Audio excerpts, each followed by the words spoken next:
साध संगत जी बड़े प्यार से कहिए धन्य का जी। सतगुरु माता सुदीक्षा शविंदर हरदेव जी महाराज की जय। निरंकारी राजमाता गुरु बचन अवतार की जय। साध संगत जी, आशा करते हैं आप सभी संत महापुरुष सतगुरु की कृपा से स्वस्थ मस्त एवं खुशहाल होंगे। तन से मन से धन से हर प्रकार से सतगुरु आपको खुशियाँ बख्शे और ढेरों सारी रक्षाबंधन की सभी संतों महापुरुषों को बधाई हो। साध संगत जी, प्यार से कहिए धन्यकार जी। साध संगत जी कहते हैं कि प्रेम सजाता है गुलशन को, नफरत सदा वीरान करे। साध संगत जी, हर किसी को प्रेम चाहिए, चाहे वो जीव हो, मानव हो, धरती हो, सभी को प्रेम भाता है। बिना प्रेम का विस्तार नहीं हो सकता। साध संगत जी, और पशुओं से भी प्रेम बिना शब्द बिना बोले वाणी समझ में नहीं आती, लेकिन फिर भी प्रेम समझ में सभी को आता है। जब किसी जानवर को सहलाते हैं या कुछ खिलाते हैं साध संगत जी, तो उसका जो प्रेम है, जो लगाव है इंसान से, वो ऐसे बन जाता है जिसके लिए शब्दों का आवश्यकता नहीं। ठीक इसी प्रकार साध संगत जी, परमपिता परमात्मा किसी भाषा का, किसी शब्द का, किसी संस्कृत या श्लोक का मोहताज नहीं कि हम अच्छे से श्लोक याद करके इसका स्तुति वंदन प्रार्थना करेंगे तभी परमात्मा खुश होगा या कृपा करेगा। नहीं, साध संगत जी कहते हैं कि पोथी पढ़ पढ़ जगमुआ, पंडित भयानक हो, ढाई आखर प्रेम का पढ़े सो पंडित हो।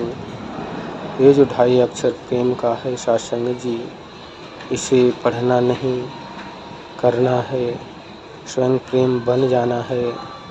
साध संगत जी, एक बच्चा छोटा जो होता है, जिसके अंदर कोई छल कपट चतुराई नहीं होती, वो अपने सच्चे स्वभाव से सभी के मन को मोह लेता है। उसे कोई भी अपने गोद में लेके खिलाता है, सहलाता है, बुलाता है।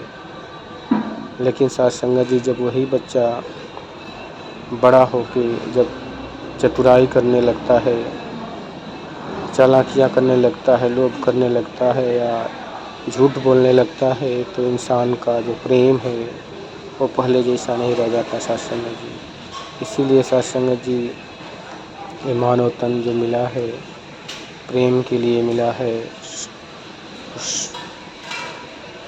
धरती से प्रेम करो, वातावरण से प्रेम करो, इस वायुमंडल से प्रेम करो, प्रभु परमात्मा से प्रेम करो, हर एक जन से प्रेम करो। सभी से आपको विपरीत में प्रेम ही मिलेगा। जिस प्रकार साध संगत जी, खेतों में कोई बीज डाला जाता है तो उसके बदले 10 गुना से ज़्यादा भी वो बीज वापस आता है। इसी प्रकार अगर जब प्रेम देते हैं हम किसी को, तो प्रेम हमें उसके बदले प्रेम ही मिलता है। जैसा कहा भी गया है कि कोई हंसता हुआ व्यक्ति अगर किसी को सामने हंसता है, तो जो रोने वाला व्यक्ति भी है वो भी हंसने लग जाता है, मुस्कुराने लग जाता है। साध संगत जी, इसलिए सदा सभी को प्रेम से नवाजें। प्रेम ही भक्ति है। कहते हैं कि भक्ति लोकी अजे ना समझे, रब नू पाना भक्ति है। छोड़ के सारे भरम भुले के, गुरु रिझाना भक्ति है। साध संगत जी, कहते हैं कि जिन प्रेम कियो तिन ही प्रभु पायो। प्रेम का मतलब कोई और चीज़ नहीं कि किसी दौलत से प्रेम कर लिया, किसी धन से प्रेम करके लोभ कर लिया, किसी का धन हरण कर लिया। नहीं साथ संगत जी, प्रेम के अंदर विवेक भी होना ज़रूरी है कि कहीं हम उस प्रेम को कोई और नाम तो नहीं दे रहे हैं। साथ संगत जी, प्रेम पवित्रता का नाम है। प्रेम दो जीवों का आपस में दूरियां कम करने का नाम है। साथ संगत जी, भक्त प्रहलाद का जिस प्रकार भगवान विष्णु से प्रेम था, जिस प्रकार हनुमान जी का भगवान राम से प्रेम था, शबरी का भगवान प्रभु राम से प्रेम था, ऐसा प्रेम साथ संगत जी जो सात्विक हो, संपूर्ण हो, लोभ लालच पाप हत्या उसके अंदर ना हो साथ संगत जी। क्योंकि जैसे भी कहा गया है कि एक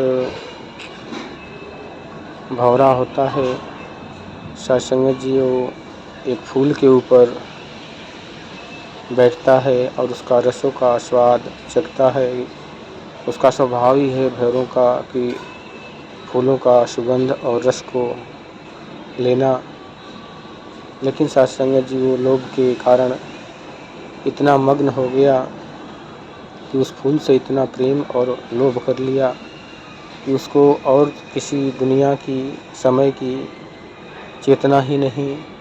और वो साथ संगत जी उसमें इस प्रकार लिप्त हो गया कि सूरज ढल गया, अंधेरा हो गया, फिर भी वो उसी के रस में आनंदित है और देख रहा है कि बाहर तो अंधेरा हो गया है, कमल की पंखुड़ी भी बंद हो चुकी है जिसमें से निकलना बहुत मुश्किल है। क्योंकि जैसे उसकी पंख भी कोमल हैं, ज़्यादा जोर लगाने पे टूट सकते हैं। साथ संगत जी, और फिर भी खुश है कि चलो अच्छा हुआ जो बंद हो गया, इसके अंदर से जब सुबह होगी सूरज निकलेगा तो फिर से कमल की पंखुड़ी खुलेगी, तो मैं फिर से दिन भर पूरा इस रस का आनंद लूँगा, फिर वापस शाम को घर जाऊँगा। इतने में साथ संगत जी यही सोचते सोचते 4 बजे सवेरे भोर में ही एक हाथी तालाब में आता है और उस कमल की पंखुड़ी को ही निगल जाता है, खा जाता है, जिसके अंदर भंवरा बैठा सब कुछ मन का आकार बना रहा था, मन की वृत्तांताएँ बना रहा था। साथ संगत जी, कहने का तात्पर्य साथ संगत जी कि हमें जितना परमात्मा ने दिया है, इतना हमें सुख दे सकता है, हम उसका ही आधार लें। इस परमपिता परमात्मा का शुक्राना करके ही जो हमारे पास है उसको अच्छे से जिएं। जो हमारे पास हमारे हिस्से में नहीं है उसके लिए लोभ लालच करना अच्छा नहीं। साथ संगत जी,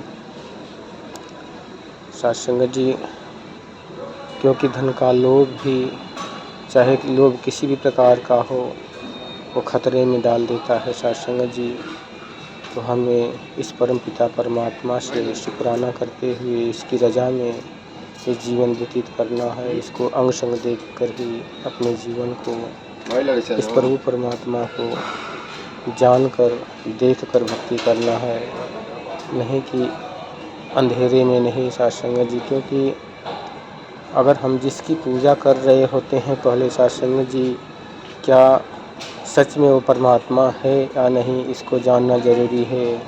जैसे कि हम सूर्य की पूजा करते हैं, ज्ञान से पहले कोई वायु की, कोई अग्नि की, कोई धरती की, कोई वृक्ष की। साथ संगत जी, ये परमात्मा ने इस सभी को बनाया है, लेकिन ये परमात्मा नहीं। साथ संगत जी, इसलिए हमें उस पॉइंट को समझना पड़ता है कि परमात्मा है क्या आखिर में। जैसे किसी घर के अंदर सुविधाएं इंसान अपने लिए लगाता है, लाइट, एसी, कूलर, पंखा, अलमारी, सब कुछ सुविधाएं रखता है, टीवी भी रखता है, ये सब साधन है। साथ संगत जी, और साधन साध्य नहीं होता। जैसे किसी घर के मालिक से मिलना है, उसके घर में जाएंगे तो घर भी सुंदर है और घर के अंदर सारी सजावट भी बड़ी सुंदर है, तो हम सजावट को सलाम नहीं कर सकते, सजावट को देख सकते हैं, शुक्राना कर सकते हैं उसका कि जिसने इसे सजाया है। तो इसी प्रकार साथ संगत जी उससे उस घर वाले से मिलना ज़रूरी होता है जिसके लिए हम गए हैं। इसी प्रकार परमात्मा ने इस जहाँ को सूरज से, चंदा से, पानी से, अग्नि से, वायु से, जीव से, वृक्षों से सजाया है। तो इस परम पिता परमात्मा से हमें मिलना है, ना कि इस जीवों की इस वस्तुओं की पूजा करना। ये सारी वस्तुएं हमारी सुविधा के लिए, साधन के लिए परमात्मा ने बनाया साथ संगत जी। इसलिए परमात्मा को सटीक जान लेना ही ज्ञान है। इसी को ब्रह्म ज्ञान कहते हैं। और ये ब्रह्म ज्ञान साथ संगत जी बिना सतगुरु के नहीं मिल सकता। और जिन्हें ब्रह्म ज्ञान नहीं मिल पाता साथ संगत जी, वो इन्हीं में पूजा करते हुए सृष्टि की पूजते पूजते सृष्टि में ही लीन हो जाते हैं। आत्माएं इसी में बार बार 84 लाख योनियों में चक्कर काटती रह जाती हैं। इससे पार होने के लिए हमें ब्रह्म ज्ञान का सहारा, जिसे आत्मिक ज्ञान भी कहा जाता है, इस ज्ञान को लेकर ही हम इस 84 लाख योनियों से बेड़ा से पार हो सकते हैं। कहते हैं कि बिन गुर भव निधि तरहि न कोई, जो बिरंच शंकर सम होई। सत्संग जी, गुरु के बिना भवसागर जो है इस पार नहीं हो सकता। आज माता सतगुरु माता सुदीक्षा शविंदर हरदेव जी महाराज इस दात को, इस परमात्मा को, निराकार ब्रह्म जो हमारे अंग संग है, कण कण में व्याप्त है, इसके विषय में लिखा भी है शास्त्रों में कि न एनम छिंदत शस्त्राणी वरस, इसको शस्त्र नहीं काट सकते, अग्नि से जला नहीं सकती, वायु से उड़ा नहीं सकती, हवा पानी से गला नहीं सकता। ये हर जगह व्याप्त है और इसी का आधार लेना है, इसी को पूजना है, इसी को मानना है, जानना है। शास्त्र जी कहते हैं कि जिसकी पूजा, जिसका बंधन, उसका ज्ञान जरूरी है। कहीं हृदय की पहले ईश्वर की पहचान जरूरी है। शास्त्र जी बड़े प्यार और सत्कार से बोलिए जी, धन्यकार जी, जो भी गलतियाँ हैं बख्श लेना, अपने चरणों से लगाए रखना। शास्त्र जी प्यार से कहिए धन्यकार जी।